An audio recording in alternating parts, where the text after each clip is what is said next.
Finance தீவிர பார்த்துக்கிட்டு இருக்க வருங்கால கோடீஸ்வரர்கள் இவருக்கும் வணக்கம். ரெகுலராக நான் வீடியோ போடும்போது நிறைய பேர் என்ன கேட்குறீங்க, ஃபண்டமெண்டல் அனாலிசிஸ் எப்படி பண்ணுறது, அதை சொல்லிக் கொடுங்க அப்படிலாம் கேட்டுருக்கீங்க. மோஸ்ட்லி நான் பண்ணுற வீடியோஸ் எல்லாமே பார்த்தீங்கன்னா ஓரளவுக்கு அதில் ஃபண்டமெண்டலாக என்ன இருக்குது அப்படிங்கிறத சொல்லிவிடுவேன். அந்த மாதிரி தான் வீடியோவே போடுவேன். அப்படி இருந்தாலும் ஃபண்டமெண்டல் அனாலிசிஸ் எப்படி பண்ணுறது அப்படிங்கிறது கிளியராக உங்களுக்கு தெரியலை அப்படின்னா சில விஷயங்கள் இப்போ நான் ஷேர் பண்ணுறேன். இதை மட்டும் நீங்கள் கவனித்தாலே 90% நீங்கள் சரியான ஸ்டாக்கை பிக் பண்ணுறதுக்கான வாய்ப்புகள் அதிகம். ஸோ ஃபஸ்ட்டு விஷயம் பிஇ ரேஷியோ பார்க்கணும். ஸோ பிஇ ரேஷியோங்கிறது ப்ரைஸ் டு ஏர்னிங். பிஇ ரேஷியோவை பொறுத்த வரைக்கும் அது 15-20 அந்த ரேஞ்சில் இருக்குது அப்படின்னா அந்த ஸ்டாக் டீசெண்டான ஒரு வேல்யூவேஷனில் இருக்குது அப்படிங்கிறத நீங்கள் மைண்டில் வச்சுக்கலாம்.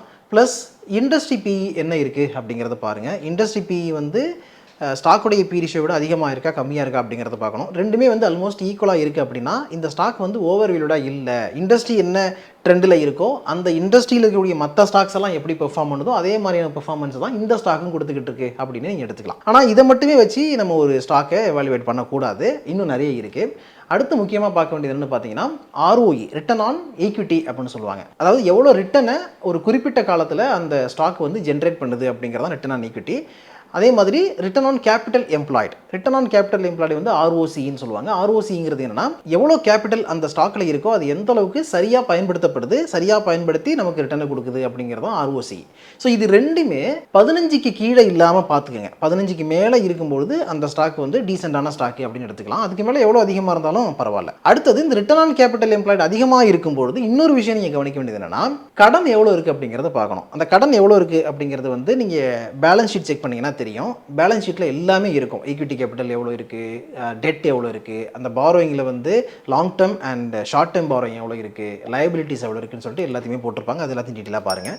ஸோ டோட்டலாக டெட் எவ்வளோ இருக்குது அப்படின்னு பார்க்கும்பொழுது நிறைய கம்பெனி என்ன பண்ணுவாங்கன்னு பார்த்தீங்கன்னா கடனை வாங்கி அந்த பிஸ்னஸுக்கு அதை பயன்படுத்துவாங்க. அப்போ கடனை வாங்கி பிஸ்னஸுக்கு பயன்படுத்தும் பொழுது டோட்டலான கேபிட்டல், அதாவது கம்பெனிக்கு தேவையான இன்வெஸ்ட்மெண்ட் கேபிட்டல் இருக்குல்ல, அந்த கேபிட்டலில் கடனுடைய போர்ஷனும் இருக்கும். அப்படி இருக்கிறதுனால கூட சம்டைம்ஸ் ROC அதிகமாக காட்டும். அதனால டெட் எவ்வளோ இருக்குது அப்படிங்கிறத பார்க்கணும்.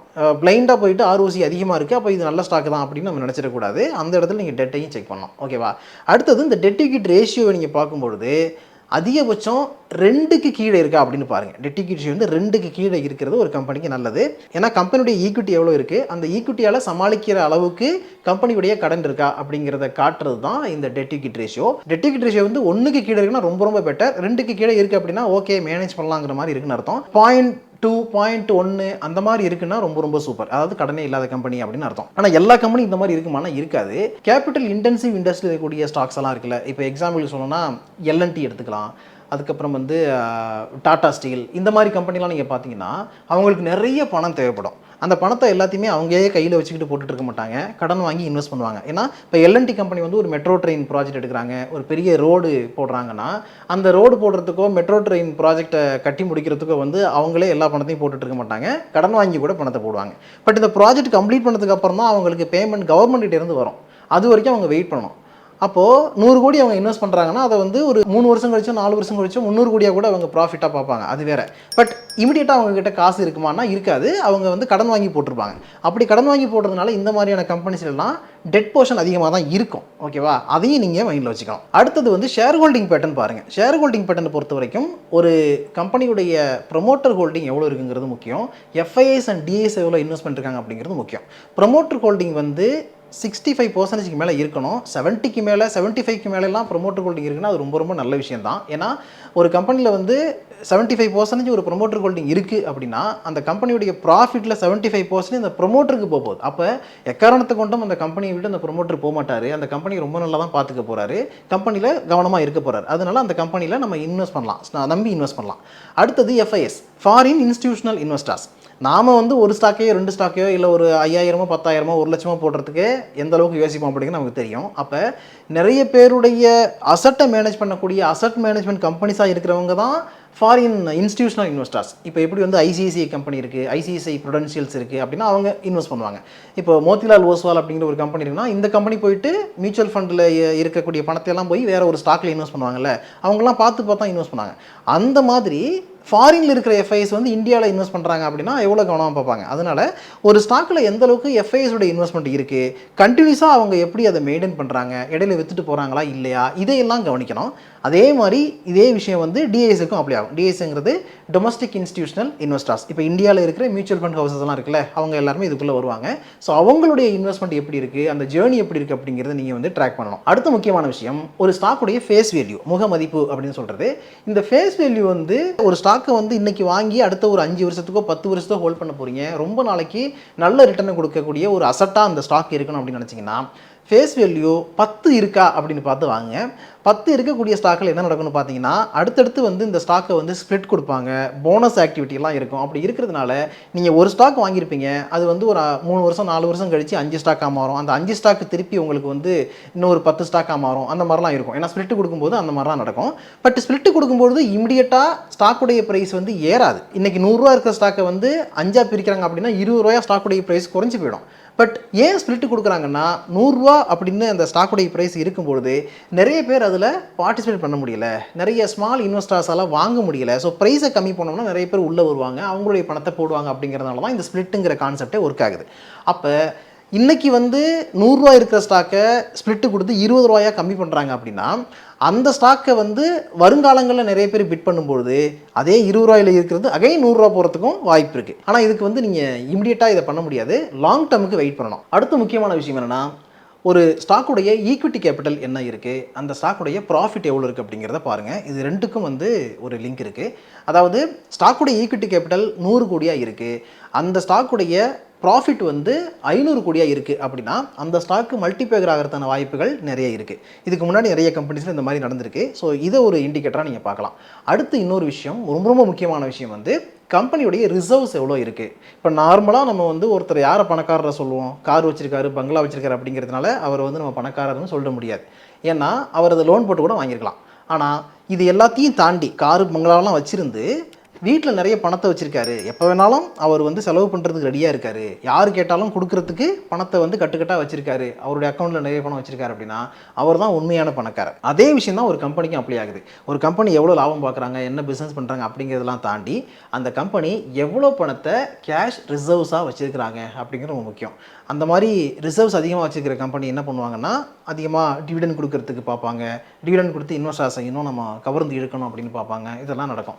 ஸோ எந்த அளவுக்கு ரிசர்வ்ஸ் அதிகமாக இருக்குது அப்படிங்கிறத பாருங்கள், அது ரொம்ப முக்கியமான விஷயம். அதுக்கப்புறம் இந்த debtor days, cash conversion cycle, working capital days இதெல்லாம் பாருங்கள். இதெல்லாம் வந்து கம்மியாக இருக்கணும். ஒர்க்கிங் கேபிட்டல் டேஸ் அப்படிங்கிறது ஒன்றும் கிடையாது. ஒரு கம்பெனி அதனுடைய கேபிட்டலை கேஷாக மாற்றுறதுக்கு இல்லைனா ரெவன்யூவாக மாற்றுறதுக்கு எவ்வளோ நாள் எடுத்துக்கிறாங்க அப்படிங்கிறது ரொம்ப முக்கியம். சில கம்பெனிலாம் பார்த்தீங்கன்னா 300 நாள், 200 நாள், 500 நாள் அப்படிலாம் கூட போட்டிருப்பாங்க. அப்போது அந்த கம்பெனிக்கு வந்து ஒரு ப்ராஃபிட்டோ ரெவன்யூ வர்றதுக்கு அவ்வளோ நாள் ஆகும். நீங்கள் அவ்வளோ நாள் வெயிட் பண்ணணுமா அப்படிங்கிறத நீங்கள் டிசைட் பண்ணணும். சில கம்பெனி பார்த்தீங்கன்னா 30 நாள்லேயே அவங்க வந்து பண்ணுவாங்க. ஏன்னா அவங்களுடைய ப்ராடக்ட்டோ சர்வீஸோ அந்த மாதிரி இருக்கும். அதாவது ஷார்ட் டேர்மில் பேமெண்ட் வர்ற மாதிரியான ப்ராடக்ட் அண்ட் சர்வீஸாக இருக்கும். மோஸ்ட்லி கவர்மெண்ட் ப்ராஜெக்ட் எடுக்கிற கம்பெனிஸ் எல்லாத்துக்குமே இந்த ஒர்க்கிங் கேபிட்டல் டேஸ் வந்து ரொம்ப லாங்காக தான் இருக்கும். ஏன்னா இம்மிடியட்டாக பேமெண்ட்லாம் வராது, உடனே தரமாட்டாங்க, ப்ராஜெக்டை முடிச்சு கொடுத்து அதுக்கப்புறம் தான் நடக்கும். ஆனால் நிறைய ப்ரைவேட் இதில் ரீட்டைல் சர்வீஸ் எல்லாம் கொடுக்குற கம்பெனிஸ்க்கு வந்து இது கம்மியாக இருக்கும். ஸோ இந்த விஷயங்களை வந்து நீங்கள் கவனிக்கணும். இது எல்லாமே ஜென்ரலாக இருக்கக்கூடிய ஸ்டாக்குக்கு. ஆனால் நீங்கள் வந்து ஒரு ஃபினான்ஸ் செக்டாரையோ இல்லை வந்து பேங்கிங் செக்டாரில் இருக்கக்கூடிய ஸ்டாக்கையோ வந்து எவாலுவேட் பண்ணணும் அப்படின்னு நினைக்கிறீங்கன்னா அதுக்கு வேறு சில மெட்ரிக்ஸ் இருக்குது. முக்கியமாக அதில் நீங்கள் பார்க்க வேண்டியது நெட் இன்ட்ரெஸ்ட் மார்ஜின். ஒரு பேங்க்கு நீங்கள் வந்து எவாலுவேட் பண்ணுறீங்க அப்படின்னா அந்த கம்பெனியுடைய நெட் இன்ட்ரெஸ்ட் மார்ஜின் எந்த அளவுக்கு அதிகமாக இருக்குது அப்படிங்கிறத பாருங்கள். ஸோ எந்த அளவுக்கு நெட் இன்ட்ரெஸ்ட் மார்ஜின் அதிகமாக இருக்கோ அது நல்லது. அடுத்தது என்னென்னு பார்த்தீங்கன்னா ப்ரைஸ் டு புக் ரேஷியோ எவ்வளோ இருக்குது. ப்ரைஸ் டு புக் ரேஷியோ வந்து 1 அப்படின்னு இருக்கிறது இல்லை 1 கீழே இருக்கிறது ரொம்ப நல்லது. 1லேருந்து 2 வரைக்கும் ஓகே, 2க்கு மேலே போச்சுன்னா அது வந்து சரியான ஸ்டாக்கு கிடையாது. அடுத்தது அந்த கம்பெனியுடைய ப்ரொவிஷன்ஸ் எவ்வளோ இருக்குது, ப்ரொவிஷன் கவரேஜ் ரேஷியோ இருக்குது அப்படிங்கிறதையும் முக்கியமாக பார்க்கணும். இந்த ப்ரொவிஷன்ஸ் அப்படிங்கிறது என்னென்னா, அந்த கம்பெனிக்கு வந்து ஒரு பேட் டெட் இருக்குது, அந்த டெட்டை கம்பெனியால் சமாளிக்க முடியாமல் போகும், ஏதாவது பிரச்சனை வரும் அப்படின்னு அந்த கம்பெனி முன்கூட்டியே தீர்மானித்து ஒரு குறிப்பிட்ட தொகையை எடுத்து பத்திரமா அதை காம்பன்சேட் பண்ணுறதா வைக்கிறதா இந்த ப்ரொவிஷன்ஸுங்கிறது. ஸோ ப்ரொவிஷன்ஸ் எவ்வளோ இருக்குது, ப்ரொவிஷன் கவரேஜ் ரேஷியோ எவ்வளோ இருக்குது அப்படிங்கிறத கவனிச்சு பாருங்கள். ஸோ ப்ரொவிஷன்ஸ் கவரேஜ் எவ்வளோ இருக்குது அப்படிங்கிறத பார்க்க வேண்டியது முக்கியம். அதுக்கப்புறம் வந்து என்பிஏ, நான் பர்ஃபார்மிங் அசட்ஸ். பேங்க்கை பொறுத்த வரைக்கும், ஒரு என்பிஎஃப்சியை பொறுத்த வரைக்கும் அசட்டுங்கிறது என்னன்னா அவங்க கொடுக்குற லோன் தான் அசட்டு. ஏன்னா அதுதான் அவங்களுக்கு வந்து ரெவன்யூவை ஜென்ரேட் பண்ண போகுது, இன்ட்ரெஸ்ட் மூலமாக தான் அவங்களுக்கு இன்கம் வரும். அப்போ எந்த அளவுக்கு லோன் இருக்குது அப்படிங்கிறது முக்கியம். அந்த லோனில் அது வந்து நல்ல லோனா கெட்ட லோனா அப்படிங்கிறத பார்க்கணும். நல்ல லோன் அப்படின்னா ப்ராப்பராக ஒருத்தர் வந்து இஎம்ஐ கட்டுறாரு, இன்ட்ரெஸ்ட் பே பண்ணுறாரு அப்படின்னா அது நல்ல லோன், அதாவது குட் டெட் அப்படின்னு சொல்லுவோம். அதே லோன் வந்து ரீபேவே ஆகலை, ஒருத்தர் லோன் வாங்கிட்டு திருப்பி கட்டவே இல்லை, அவர் இன்ட்ரெஸ்ட்டும் பே பண்ணல அப்படின்னா அது வந்து பேட் டெட் கேட்டகரியில் வரும். ஸோ 3 மாதம் வந்து இதே மாதிரி இருக்குன்னா அதை அப்படியே தூக்கி என்ன பண்ணுவாங்க, என்பிஏக்குள்ளே தூக்கி போட்டுருவாங்க. நான் பெர்ஃபார்மிங் அசெட் அப்படின்னு போட்டுருவாங்க. இப்போ நான் பெர்ஃபார்மிங் அசெட் வந்து ஒரு கம்பெனிக்கு அதிகமாக இருக்குன்னா அந்த கம்பெனி எஃபெக்டிவாக ஒர்க் பண்ணலை, அவங்க கொடுத்த லோனை ப்ராப்பராக கலெக்ட் பண்ணல, ரெவன்யூ ஜென்ரேட் பண்ணல அப்படின்னு அர்த்தம். அதனால் எந்த அளவுக்கு லோவாக என்பிஏ இருக்குது அப்படிங்கிறத பாருங்கள். இது ரொம்ப முக்கியம் ஃபினான்ஷியல் செக்டருக்கு. ஓகே, ஓவராலாக நிறைய விஷயங்கள் இதில் பேசிருக்கோம்னு நினைக்கிறேன். வேறு ஏதாவது பாயிண்ட்ஸ் உங்களுக்கு சொல்லணும், இதை பற்றி டிஸ்கஸ் பண்ணணும் அப்படின்னு நினச்சிங்கன்னா அதை நீங்கள் கமெண்ட்ஸில் சொல்லுங்கள். இதோட இந்த வீடியோ வைண்ட் பண்ணிப்போம். இதில் சொன்னது எல்லாமே எஜுகேஷனல் பர்பஸுக்காகவும் இன்ஃபர்மேட்டிவ் பர்பஸுக்காக மட்டும்தான், சஜஷனோ அட்வைஸோ கொடுக்குறதாக இல்லை. அதனால் உங்களுக்கு நல்லா தெரிஞ்ச ஒரு செபி ரிஜிஸ்டர்ட் அட்வைசரை கேட்டுக்கிட்டு நீங்களும் ஓன் ரிசர்ச் பண்ணிட்டு அதுக்கப்புறம் வாங்க. இதே மாதிரி அடுத்து ஒரு நல்ல வீடியோ மீட் பண்ணுவோம். அது வரைக்கும் உங்களை நீங்கள் பத்திரமா பார்த்துங்க. Thank you so much.